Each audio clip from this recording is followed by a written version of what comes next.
Modesto Acuña conoce a Pedro Marín Maroto en Córdoba y lo invita a comer a su casa. Y ahí conoció a Zoilita, a la única hija del fundador. Y bueno, y cenaron varias veces, se hicieron amigos. ¿Por qué? Porque Pedro Marín Maroto era español. Él llegó a la Argentina a los 17 años, trabajó en el Ministerio de Defensa de Buenos Aires y después se vino a Córdoba porque le gustó más el clima.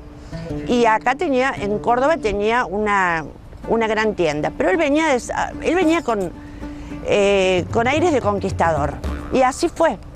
Conquistó a la hija del fundador de Río Tercero.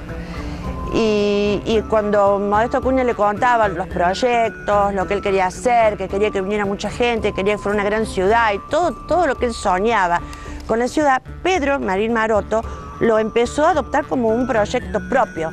Entonces, entre los dos, creaban nuevas ideas y nuevas reuniones en Buenos Aires con el presidente de turno, con quien fuera. Ellos hacían gestiones para que se mejorara el pequeño pueblo. Ellos se casan un 8 de diciembre y el padre, Modesto Acuña, le regala a su hija una casa que estaba en construcción, que es esta casa, la Casa de la Cultura, que fue, ellos se casaron en 1912 y la casa estuvo terminada en 1916. En los primeros años del desarrollo de la ciudad de Río Tercero, en el contexto de Europa se está produciendo la Primera Guerra Mundial. En Rusia, la revolución bolchevique. En la Argentina, gobierna el radical Hipólito Yrigoyen, quien llegó a la presidencia en 1916, a partir de la apertura democrática que significó la ley Sáenz-Peña, del voto obligatorio, universal y secreto. En 1918, en Córdoba, se produce la reforma universitaria. El descontento social por parte de los sectores obreros y la influencia de la Revolución Rusa se pone de manifiesto con la llamada Semana Trágica y la Patagonia Rebelde. En la etapa previa, desde el 13 de la fundación hasta el 24, prácticamente que no había autoridad, y se puede adivinar de que la autoridad como tal en esa circunstancia era la familia fundadora, en este caso, bueno, Modesto Acuña, que apenas subsistió a su propia fundación porque murió 2 años después de fundar el pueblo o de que la provincia reconociera al pueblo como fundado, y su sucesor de alguna manera, que fue Pedro Marín Maroto, que fue un personaje clave no solo en los años iniciales, sino hasta su fallecimiento en la década del 40, ¿no? Modesto Acuña fallece, pero Pedro continuó con más fuerzas todo lo que Modesto Acuña había soñado. Y así fue como iba casa por casa golpeando la puerta donde sabía que vivían los padres y los hijos que ya se habían casado, vivían todos en la misma casa. Él los iba a visitar y les ofrecía que compraran un terreno en pequeñísimas cuotas, que si cosía, le preguntaba, ¿tienes tu máquina de coser? Y si la mujer le contestaba que sí, le decía, si tú coses, cobras tanto cada prenda y me puedes pagar la cuota. Cristian, ¿cómo se organiza políticamente Río Tercero? Bueno, una pregunta muy interesante porque cómo se organiza políticamente y cuánto demora en organizarse también políticamente. Es otro de las cuestiones que uno debería analizar acá, porque tiene hay una cierta demora en cuanto a la organización institucional de la política en Río Tercero. Por supuesto que muchos de los primeros habitantes de Río Tercero ya tenían sus ideologías políticas, inclusive en las gestiones que se realizaban para determinadas instituciones aparecían esas ideologías, pero la institucionalización es algo muy tardío en Río Tercero y tiene que ver también, por supuesto, por decirlo de alguna manera, con la demora histórica en cuanto a su fundación en relación a las grandes ciudades de la región. Podemos saber que los actores que conformaban la actividad sociopolítica de Río Tercero eran claramente los comerciantes, por un lado, porque se había hecho un polo de abastecimiento a la campaña, ¿no es cierto? Almaceneros y diferentes tipos de comerciantes. Y por otro lado, los intereses fuertes de la familia propietaria de los campos, que era los Acuña y Marín Maroto, que tenían grandes intereses inmobiliarios todavía, ¿no? Así que esa puja se da entre Del Buono y Marín Maroto, que en contradicción, ¿no? En disputa. Del Buono representaba al sector demócrata. ¿Cómo incide políticamente la familia fundadora en este Río Tercero que empezaba a abrirse? Bueno, en Río Tercero va a ocurrir algo similar a la mayoría de los pequeños poblados cuando surgen en sus orígenes. Siempre las familias más importantes en cuanto a lo social, a lo económico, terminan teniendo una relevancia fundamental en lo político también, porque en definitiva son las primeras familias las que terminan gestionando las cuestiones institucionales. Pensá, por ejemplo, educación, la gestión de los establecimientos educativos, las gestiones para la cuestión del ferrocarril, la gestión para la cuestión de diferentes servicios. Todo eso siempre queda en mano de las familias más importantes y de mayor relevancia, y eso también va a ocurrir aquí en Río Tercero. En realidad, la constitución del municipio como tal, el reconocimiento como municipalidad, lo cual significaba tener un intendente y tener consejo deliberante, apareció en 1925, cuando por el tamaño que ya aquel pueblito comenzaba a tener, se gestionó esa posibilidad y la provincia lo aceptó. Hay que ver que Río Tercero ya se llamaba Río Tercero desde el año 18, antes había sido pueblo Modesto Acuña, era apenas algo más que una aldea, un pequeño pueblo. Río Tercero va a demorar más en, de alguna forma, nuclear la institucionalización política. Es decir, recién en la década del 20 se va a conformar lo que se conoce como sociedad de fomento, que fue como una forma primitiva de municipio. En 1924, el gobierno de Córdoba autorizó formalmente la formación de una comisión de fomento, donde se presentaron dos listas políticas que reflejaban el enfrentamiento ideológico nacional. La lista Unión Propietarios, Comerciantes y Colonos y Pueblo Libre. En 1926, Francisco Del Buono fue elegido presidente de la comisión y se transformó en el primer intendente de Río Tercero en 1925.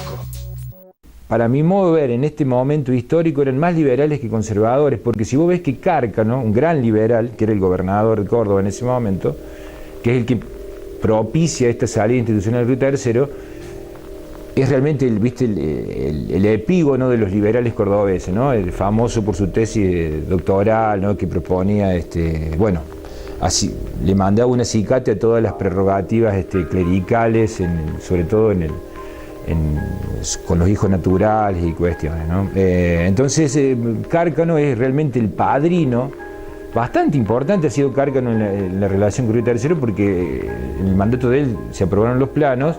Y en el segundo mandato de él se establece el primer gobierno elegido, ¿no es cierto? Poco antes, en el 24, se había formado la Comisión de Fomento, que fue la estructura previa y que tenía, coincidentemente, al mismo presidente, que fue aquel Francisco Del Buono, que fue el primer farmacéutico del pueblo y el primer intendente, pero además un año antes el primer presidente de esa comisión vecinal, comisión de fomento. Apenas un año duró eso hasta la primera conformación del municipio como tal. Los grandes debates de la época eran con el Partido Conservador, que encabezaba don Victorio Abrile, muy fuerte, digamos, no por la cuestión local, que eso es una cosa que quiero transmitir, porque así me lo explicó cuando yo tenía 12, 13, 14 años, mis tías y mi abuela. No era tanto la cuestión local, no era una enemistad entre don Victorio Abrile y don Pedro Marín Maroto. El problema era lo que venía de la cuestión nacional o de la cuestión provincial. La lucha estaba planteada ahí, no acá, porque don Victorio Abrile venía a esta casa varias veces al mes durante la noche a conversar con don Pedro, como para definir cuestiones muy importantes sobre la ciudad de Río Tercero. Pero ¿cómo se refleja el enfrentamiento político nacional aquí en nuestra ciudad? Bueno, la política nacional se ve reflejada perfectamente acá en nuestra ciudad. A nivel nacional, hay que decir que los dos partidos mayoritarios eran la Unión Cívica Radical. Hay que entender que en este periodo de Río Tercero, la UCR ha logrado llegar al gobierno por medio de Hipólito Yrigoyen y posteriormente en la década del 20 con Alvear. Sí, realmente don Pedro Marín Maroto era un hombre de la Unión Cívica Radical, era un hombre con fuertes convicciones políticas, y acá donde estamos parados nosotros, metros más, metros menos, ha pasado caminando don Amadeo Sabatini siendo gobernador de la provincia, porque nuestro abuelo durante la gobernación de Sabatini fue, aparte de amigo personal,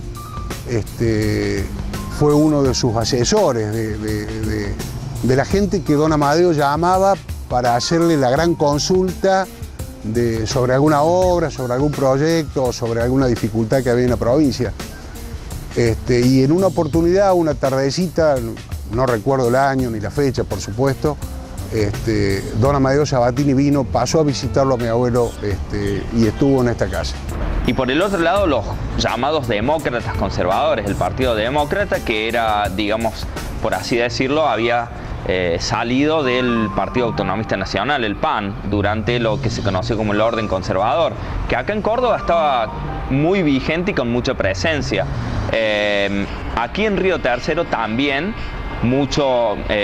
había algunas familias de influencia que eran miembros de ese partido, y esa división de aguas ideológicas fue muy visible aquí también en Río Tercero en estos primeros años de la conformación de la Comisión de Fomento, con largas discusiones y disputas relacionadas a la gestión de la ciudad que estaba creciendo. Había que gestionar muchas instituciones, y esa puja y esa lucha ideológica entre radicales y conservadores va a estar muy nítida. Y recuerdo que mi abuela dice, y se escuchaban desde acá, del lugar donde ella tejía y cosía, al escritorio de mi abuelo, dice, se escuchaban las carcajadas, o sea que la enemistad entre don Pedro Marín Maroto y Victorio Gabrile era una cuestión más del folclore del lugar que la realidad. Yo rediscutiría entre conservadores y liberales, ¿no? Eran demócratas, específicamente demócratas. Lo que sí sé es que del otro lado estaban, digamos, sobre todo Marín Maroto, representaba, yo hago la proyección de la disputa con Córdoba, la gran disputa en Córdoba entre liberales y clericales. Era la gran disputa en Córdoba en esa época, ¿no es cierto? Y sabemos de la afinidad que tenía por toda la estructura religiosa la familia fundadora, ¿no? Porque sabemos que, bueno, en esos momentos históricos donó para formar el colegio Jesús María y José, la capilla, ¿no? O sea, ¿qué está pasando a finales de la década del 20 en Río Tercero y a nivel nacional? Bueno, en Río Tercero particularmente, en 1929, Carlos Moreto gana la elección, pero muere y asume en su lugar Silvio Gigli. Bueno, tenemos que contextualizar primero a nivel internacional. El crack de Wall Street del 29, la crisis del 29-30, impacta profundamente en gran parte del mundo occidental y particularmente en la Argentina. Fíjate que eso da pie a que el gobierno de Yrigoyen se vaya debilitando mucho, claramente palanqueado por los sectores de poder dominante que quieren nuevamente reinstalar lo que había sido el orden conservador y lo que va a ser la década infame posteriormente. ¿Sí? Ese impacto se va a sentir también por acá, por Río Tercero. ¿Pero impactó en Río Tercero el golpe del 30 también? Totalmente impactó, a tal punto que vamos a tener el primer comisionado designado por militares. Clodomiro Bo va a ser el primer comisionado nombrado y va a reemplazar a Silvio Gigli.